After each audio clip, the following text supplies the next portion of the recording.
Hello everyone, welcome back to another video. I am Shoma. Today in this video we will practice some daily used English sentences. আজকের ভিডিওতেও আমরা practice করব বেশ কিছু regular লাইফে use করার মতো ইংরেজি বাক্য। তো আজকের সেন্টেন্সগুলো কি টাইপের একটু দেখে নিই।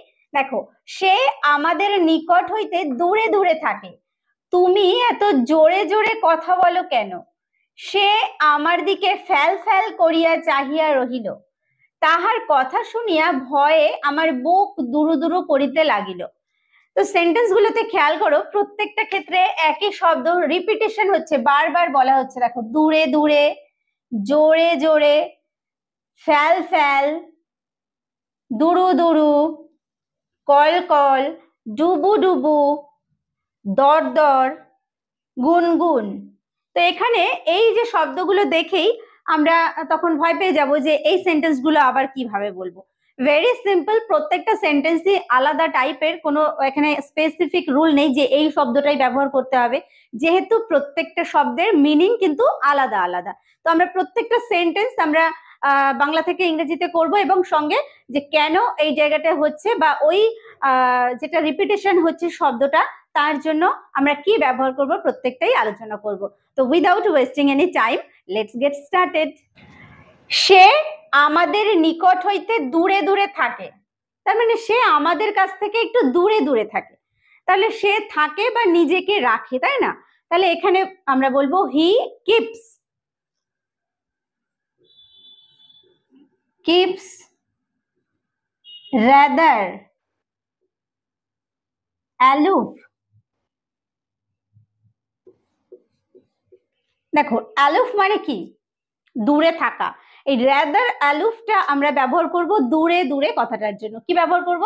তাহলে rather aloof, he keeps rather aloof from us, আমাদের থেকে, from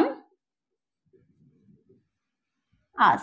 okay, he keeps rather aloof from us, সে আমাদের থেকে দূরে দূরে থাকে।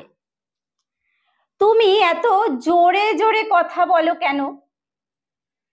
তুমি এত জোরে জোরে কথা বলো কেন? তো এর জন্য আমরা কি ব্যবহার করব? তাহলে তুমি এত জোরে জোরে কথা বলো কেন, তাহলে প্রথমেই প্রশ্ন আসছে কেন। ওয়াই ডু ইউ স্পিক, কেন তুমি কথা বলো। Why do you speak, why মানে কেন, ডু ইউ স্পিক কেন তুমি কথা বলো, সো লাউড। ওকে, তাহলে এই যে সো লাউড ব্যবহার করলাম, এটাই হচ্ছে জোরে জোরে কথাটা ব্যবহার করার জন্য আমরা বললাম সো লাউড। তাহলে কি বলবো? Why do you speak so loud, তুমি এত জোরে জোরে কথা বলো কেন। পরেরটা দেখো, সে আমার দিকে ফ্যাল ফ্যাল করিয়া চাহিয়া রহিল, বা সে আমার দিকে ফ্যাল ফ্যাল করে তাকিয়ে থাকলো, তাই না? তো ফ্যাল ফ্যাল করে, তো এখানে আমরা সেন্টেন্সটা কি করব? দেখো, সে আমার দিকে তাকিয়ে থাকলো, তাহলে হি স্টেয়ার্ড, স্টেয়ার্ড মানে একভাবে তাকিয়ে থাকা। He stared at me, he stared at me, কিরকম ভাবে? ফ্যাল ফ্যাল করে, তার জন্য ব্যবহার করব with vacant eyes, with vacant eyes. Clear? He stared at me with vacant eyes. সে আমার দিকে ফ্যাল ফ্যাল করে চাহিয়া রহিল। ক্লিয়ার হচ্ছে? তাহার কথা শুনিয়া ভয়ে আমার বুক দুরু দুরু করিতে লাগিল। অর্থাৎ তার কথা শুনে আমার বুকটা ভয়ে দুরু দুরু করতে লাগলো। এরকম কথা আমরা ব্যবহার করেই থাকি, তাই না? তাহলে আমার বুক দুরু দুরু করতে থাকলো, আমার বুক, my heart, my heart, my heart began মানে শুরু করেছিল বা করতে থাকলো। My heart began to beat, beat মানে দুরু দুরু করা, বিট ফাস্ট। যখন দুরু দুরু কথা দুবার ব্যবহার করছি তখন বিট ফাস্ট আমরা ব্যবহার করব, ঠিক আছে? তাহলে my heart began to beat fast, তাহার কথা শুনে, to hear him. Okay, my heart began to beat fast to hear him. এবার এখানে কি আবার ভয়ে আছে, তাই না? began to fast with fear আমরা ব্যবহার করতে পারি, with fear। তাহলে আমরা দাঁড়াও 1 মিনিট, with fear টা আমরা এখানে লিখি began to beat fast with fear, ভয়ে, to hear him তার কথা শুনে। ওকে, হলো তাহলে my heart began to beat fast with fear to hear him, তার কথা শুনে আমার বুক দুরুদুরু করতে লাগলো। এবার ভয়ে কথাটা আমরা ব্যবহার করতেও পারি, নাও করতে পারি, যেহেতু এখানে ভয় রয়েছে তাহলে আমরা উইথ ফিয়ারটা আমরা ব্যবহার করব, ঠিক আছে? পরেরটা দেখো, নদীটি কল কল করিয়া বহিয়া যাইতেছে। আমরা বলেই থাকি যে নদীটি কি সুন্দর কল কল করে বয়ে যাচ্ছে, এটা আমরা নদীর ক্ষেত্রেই ব্যবহার করে থাকি। তাহলে তখন আমরা কি ব্যবহার করব? দ্য রিভার মানে নদীটি, ফ্লোজ মানে বয়ে যাওয়া, দ্য রিভার ফ্লোজ কিভাবে? মারমারিং মানে কল কল করে, murmuring on. Okay, the river flows murmuring on, নদীটি কল কল করে বয়ে যায়, মানে বয়ে যাচ্ছে অ্যাকচুয়ালি। তো এখানে একটু ভাষাটা অন্যভাবে একটু সাধু ভাষায় ব্যবহার করা রয়েছে, যে নদীটি কল কল করিয়া বহিয়া যাইতেছে, তাই না? মানে বেশ কবিতায় বা গল্পে এরকম ভাবে যে ভাষায় ব্যবহার করা হয় ঠিক তেমন ভাবে নর্মালি আমরা বলি নদীটি কল কল করে বয়ে চলেছে, তাহলে the river flows murmuring on, এভাবে আমরা বলবো। পরেরটা দেখো, সূর্য ডুবু ডুবু কখন ব্যবহার করি? মানে প্রায় ডুবতে যাচ্ছে বা ডুববে ডুববে ভাব, এইরকম অবস্থায় আমরা ব্যবহার করি যে সূর্য ডুবু ডুবু। দ্য সান মানে সূর্য, the sun is about to sink বা about to set। এই about to মানে প্রায়, প্রায় ব্যবহার করার জন্য আমরা about ব্যবহার করব, ঠিক আছে? তাহলে এই যে ডুবু ডুবু তার মানে প্রায় ডুবছে, তাহলে sun is about to sink বা the sun is about to set মানে প্রায় এখন অস্ত যাবে, প্রায় ডুবু ডুবু। ক্লিয়ার? পরেরটা, দরদর করিয়া তাহার চোখ হইতে অশ্রু ঝরিতে লাগিল। দরদর করিয়া তাহার চোখ হইতে অশ্রু ঝরিতে লাগলো মানে তার চোখ থেকে দরদর করে জল বেরিয়ে আসছে। তো জল বেরিয়ে আসছে, জল, চোখের জলকে কি বলা হয়? Tear. Tears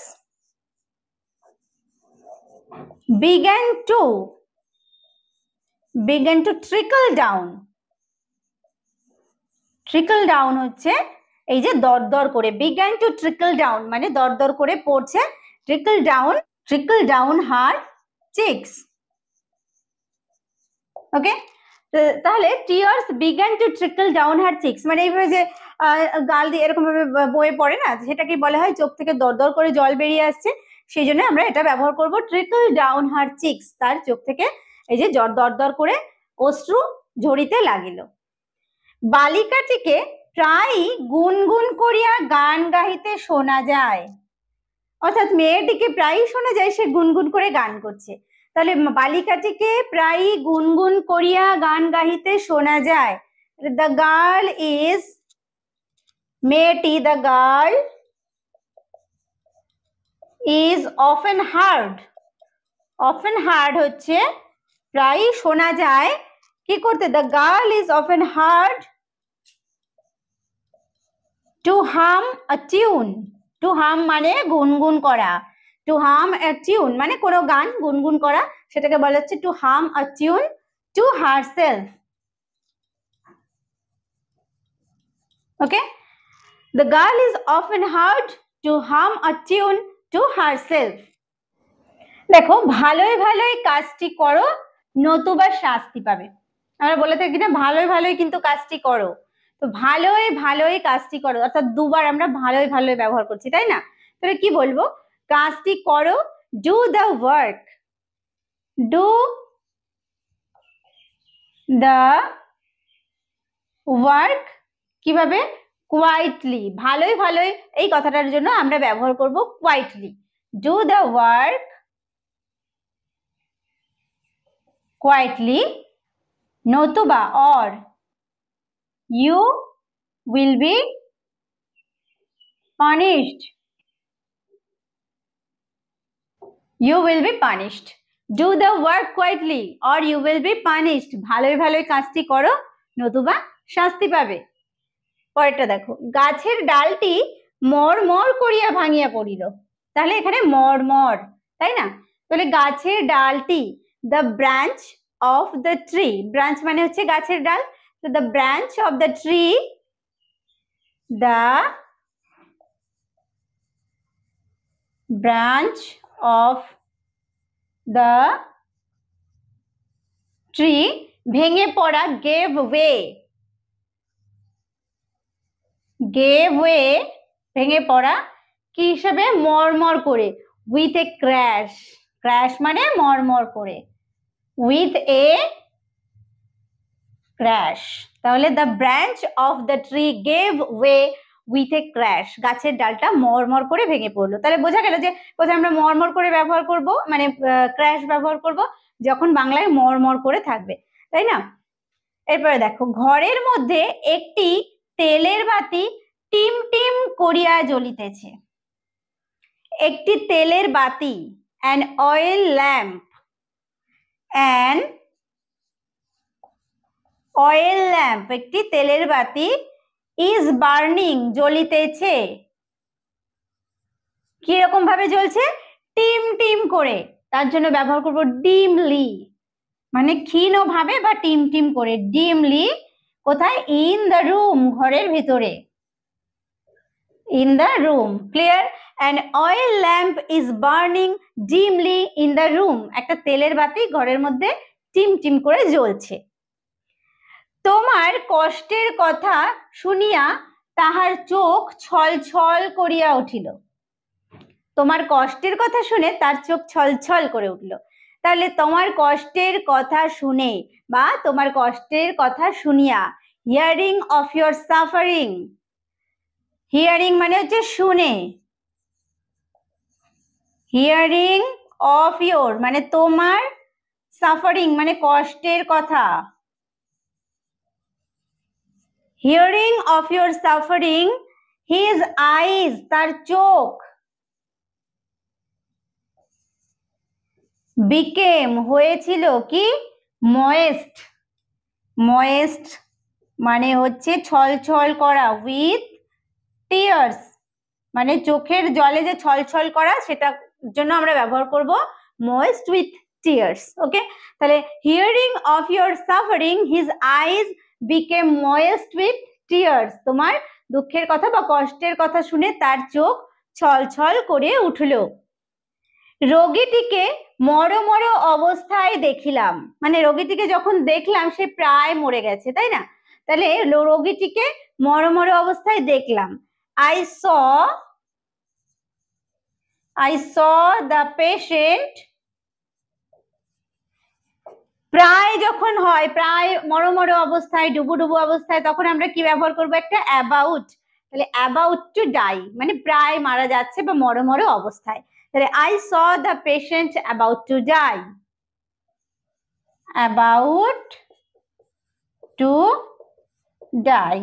Okay, I saw the patient about to die, রোগীটিকে মরমর অবস্থায় দেখলাম।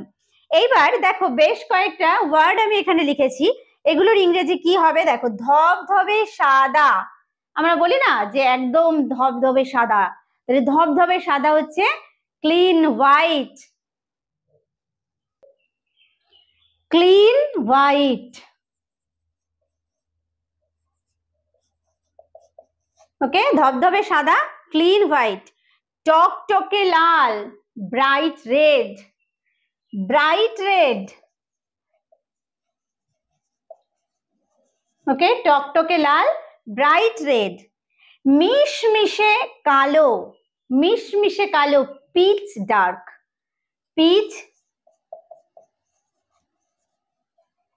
ডার্ক, বা ব্যবহার করতে পারি জেট ব্ল্যাক।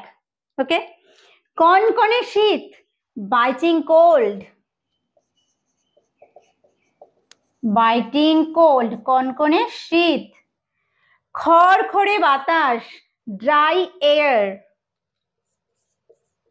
Dry air. ওকে, তো আজকে আমরা বেশ কিছু সেন্টেন্স শিখলাম যেখানে ওয়ার্ডের রিপিটেশন হয়। তো এই ধরনের সেন্টেন্স দেখলে ভয় পাওয়ার কিছুই নেই, দু একটা ওয়ার্ড একটু এদিক সেদিক হয়। যেমন আমরা কি দেখলাম, মরো মরো, সেক্ষেত্রে আমরা কি, ডাই মানে হচ্ছে মারা যাওয়া, ডেড মানে হচ্ছে মৃত, তো মরো মরো হচ্ছে অ্যাবাউট টু ডাই। ঠিক এইরকম ভাবে যে ডুবু ডুবু, অ্যাবাউট টু সিঙ্ক, সেম টাইপের পেলাম। এবার যখন এই যে পেলাম একটা মরমর করে, খুব কমন না এই সেন্টেন্স গুলো, তো মরমর করে তখন আমরা কি উইথ আ ক্র্যাশ বলবো। যখন আমরা টিম টিম করে তখন ডিমলি ব্যবহার করব, যে টিম টিম করে। ঠিক একইভাবে এই যে চোখ ছল ছল করে ওঠা, সেটা ময়েস্ট উইথ টিয়ার্স। ঠিক এই ধরনের শব্দগুলো যখন সেন্টেন্সে থাকবে এইভাবে আমাদের সেন্টেন্স গুলো করতে হবে। ঠিক আছে, তো আশা করছি আজকের ভিডিওটি তোমাদের কাছে হেল্পফুল হয়েছে। ভালো লাগলে অবশ্যই একটা লাইক এবং কমেন্ট করতে ভুলো না, আর বন্ধুদের মধ্যে শেয়ার করে দিও। ভিডিওটি শেষ পর্যন্ত দেখার জন্য প্রত্যেককে থ্যাংক ইউ। দেখা হবে নেক্সট ভিডিওতে।